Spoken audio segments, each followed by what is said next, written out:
Bonjour à tous. Donc, je m'appelle Henri, j'ai 29 ans et on a cofondé Adaxis il y a maintenant un peu plus d'1 an à l'issue d'un projet de recherche européen collaboratif dans lequel on va parler d'impression 3D et de robotique industrielle. J'espère que vous m'entendez bien. Hop, et je vais partager mon écran.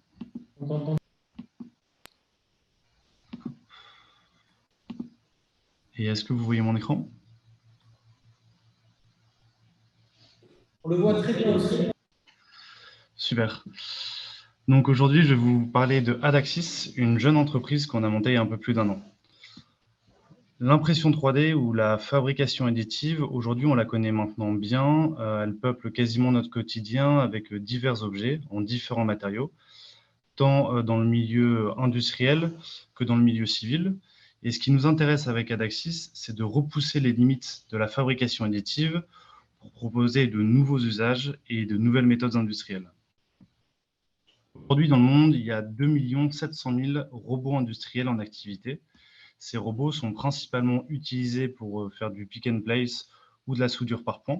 Et ce qui nous intéresse avec Adaxis, c'est de les transformer en imprimantes 3D de grande dimension qui permettent d'imprimer des pièces à très haute valeur ajoutée.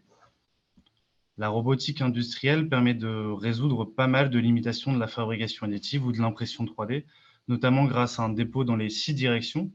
Elle permet également d'imprimer des objets de très grande dimension et d'avoir différents matériaux disponibles.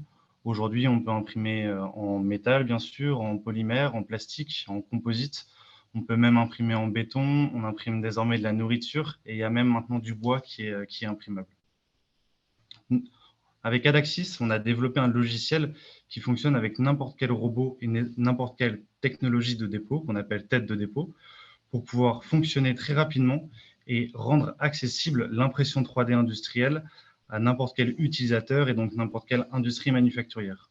Donc notre logiciel se veut d'être très simple et très ergonomique pour pouvoir couvrir l'ensemble de la chaîne nécessaire à faire de la production grâce à l'impression 3D. Notre logiciel transforme en fait des concepts en réalité. Ici, on peut voir un des cas d'usage qu'on a pu avoir avec Volkswagen qui permet d'imprimer très rapidement des carénages, enfin des pièces de voiture. Et notre entreprise est déjà européenne. On est issu d'un projet de recherche européen dans lequel on retrouvait Aerospace Valley, l'Estia, le centre RISE en Suède, ainsi que l'Université technique Braunschweig en Allemagne. Et à l'issue de ce projet qui a bien fonctionné, on est 4 ingénieurs de recherche à avoir développé cette entreprise. Si jamais vous avez la moindre question, je serai ravi d'y répondre.